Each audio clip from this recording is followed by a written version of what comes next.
Well, it's Super Saturday at Meydan. It's a Super Saturday here stateside as well. Welcome to FanDuel TV and welcome to the FanDuel TV set here trackside at Gulfstream Park.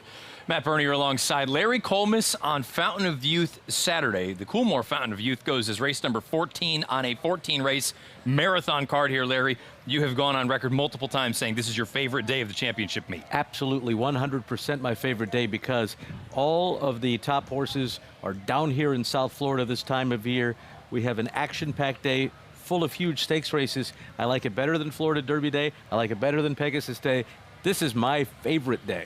We are loaded with stakes here, but we've got great stakes action across the country. That's why I'm calling it Super Saturday here stateside. Take a look at this. We start early, hot and heavy here at Gulfstream. Race number 3, the Colonel Liam kicks things off. You go right on through the entirety of the card, wrapping up with the Coolmore Fountain of Youth Derby qualifying points on the line. You go up north to Ozone Park, New York. Aqueduct, they've got 4 stakes on tap, 2 of them of the graded variety, including the Grade 3 Gotham Derby points awarded there as well. And then don't sleep on Oaklawn Park. They've got the Razorback handicap coming up later on. You go out west to Santa Anita, they've got the Buena Vista. And then at Turfway, Florence, Kentucky, they're even getting involved. Later on tonight, the action starts early and goes right on through the evening as you've got the Wintergreen coming up there at Turfway Park. And then, Larry, let's not also forget the fact that tomorrow is Rebel Sunday at Oaklawn. And another great card, another great 3-year-old prep race tomorrow to look forward to. But if today's not enough for you, nothing is. I was going to say, you're never going to be satisfied if you're not satisfied with the action available here today on FanDuel TV. Let's talk about the big one. It is the Fountain of Youth, race number 14. They'll go a mile and a 16th. We'll talk about those runners in a few moments, but these are the other stars. You want to talk about some of the horses making returns. Burnham Square, our old pal. Oh, yeah. We liked in last year's Kentucky Derby. He's running on the turf here today. Argos is already a Grade 1 winner on the grass. He makes his 3-year-old debut. The fastest horse at a mile and an 1/8 in the world, Wolfie's Dynaghost. Yeah, he ran a mile and an 1/8 in 1:43 and change in his last race. Unbelievable. Knight's Bridge at the top of his game. He'll be a big favorite in the Gulfstream Park Mile. On-time girl, man, she looks so good in her last start. She's going to be tough to beat in the Devonta Dale. And then Lush Lips, another Grade 1 winner. She'll make her 4-year-old debut here later on this afternoon in the Grade 3 Honey Fox. I mean, you want to talk about star on star on star, and I kind of jumped the gun a little bit, but that leads into the big one in race 14 with the Fountain of Youth. So we've already got proven commodities as far as star power is concerned, and you may have true stars coming up here in race 14. Absolutely. There's so much potential in this Fountain of Youth field. A lot of very good 3-year-olds that are kind of not proven to how good they are yet because they just haven't had many starts. A couple of them have only started once, a couple of them started twice. Man, this could be a group that anything could emerge, kind of like last year when a horse named Sovereignty won this race. Yeah, I was going to say, it's only been a year, but keep in mind, the eventual Derby winner and the Horse of the Year, Sovereignty, won this race, propelling him to success the first Saturday in May. Perhaps one of these 9 that will go to the post could end up with the roses draped over them the first Saturday in May this year. Note that the 3 Talkin' and the 9 Global Aviator will not go. That leaves us with a field of 9. I said to Anthony Pascal yesterday, Larry, I think there's a real case to be made that any one of 4 horses goes off favored. Okay, I can buy that. Commandment being one of them, Chief Wallaby being one of them, Napoleon Solo certainly being one of them, or I would guess Solitude Dude being the other. And maybe it's closer to 3 because I think the post is going to turn a lot of people off with Solitude Dude. But as far as talent goes, he's up there. 4 real monsters in here who could be anything. But I think the intrigue of this race, not just the talent, there's also questions about how far some of these horses want to go. The pedigree would suggest Napoleon Solo will be fine at the distance. He's still got to prove it. He's never gone 2 turns before. Yeah, he has been getting ready for this start in a big way. This is his win in the Champagne Stakes back in the fall at the Belmont at Aqueduct meet, and boy, did he look good doing that. Interestingly enough, he hasn't run since. Yeah, and that's definitely a question or a concern. It's also worth noting we had Spot Shadow talk, and he is one of those scratches from today's race. I have reservations about the quality of this race.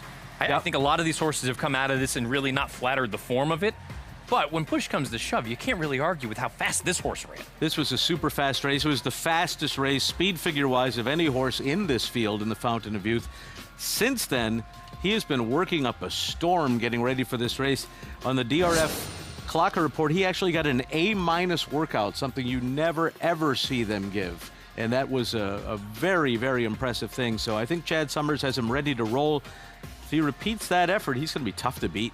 I think he may be the favorite come post time. I think my so, hunch. too. That's my hunch. If you're looking to go against some of the shorter prices in here, though, how about Bravaro, the 5-horse, who I think a lot of people are going to look back at the Holy Bull here last month and say, well, he was exposed.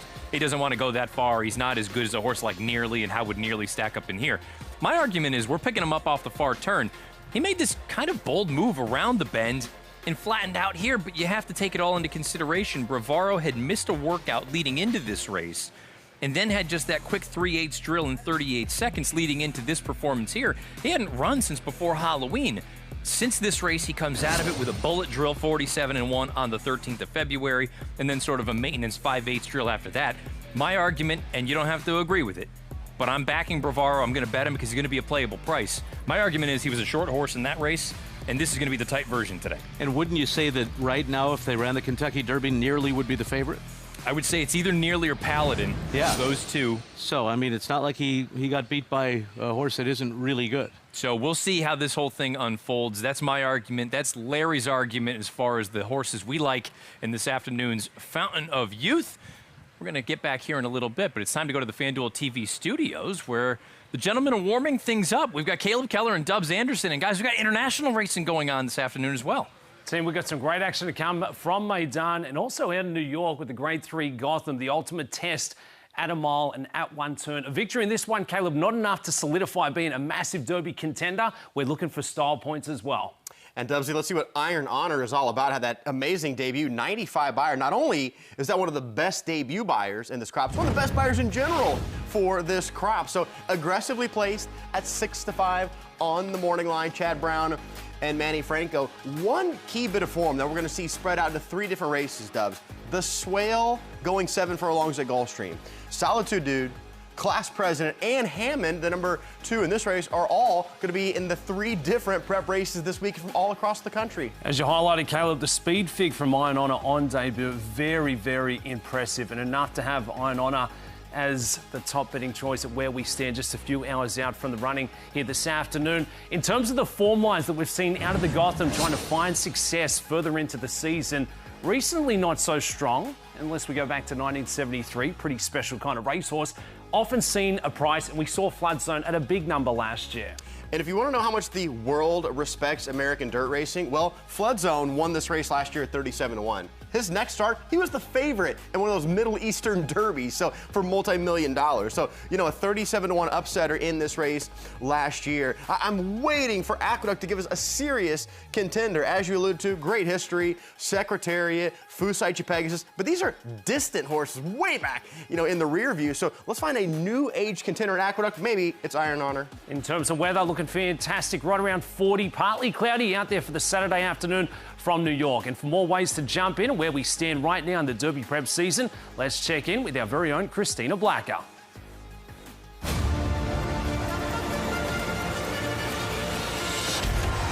We are on the road to the Kentucky Derby, and with the prep races underway, we've kicked things off earlier than ever in the FanDuel Racing app.